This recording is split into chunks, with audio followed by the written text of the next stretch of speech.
नाज़रीन, हुकूमत की जानिब से पेट्रोलियम मसनूआत की कीमतों में एक इजाफे से आम आदमी के साथ साथ किसान तबका भी बुरी तरह मुतासर है।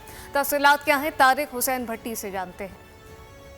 हाँ जी बिल्कुल, हुकूमत पाकिस्तान की तरफ से पेट्रोलियम मसनूआत की कीमतों में एक दफ़ा फिर हौशरबा इजाफा कर दिया है, जिससे शहरी जो है वो शदीद परेशान दिखाई दे रहे हैं। इस वक्त मैं पाकपतन एक पेट्रोल पंप पर मौजूद हूँ। यहाँ पर मेरे साथ एक किसान मौजूद है, उनसे बात करते हैं। जी बताइएगा, हुकूमत ने 7 रुपये 45 पैसे पेट्रोल की कीमत में इजाफा किया है और 9 रुपये 56 पैसे डीजल की कीमत में इजाफा किया है। आप इस हवाले से क्या कहेंगे?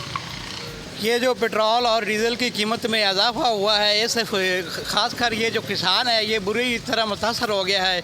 और हुकूमत को चाहिए कि जिस तरह वो डीज़ल और पेट्रोल की कीमतों में इजाफा कर रही है तो वो किसानों को भी सब्सिडी दे और इनके जो बिल बिजली है उनमें उनको रिलीफ दे। किसानों के जो ट्यूबवेल चल रहे हैं वो पानी के लिए, उन पर उनको रिलीफ दे।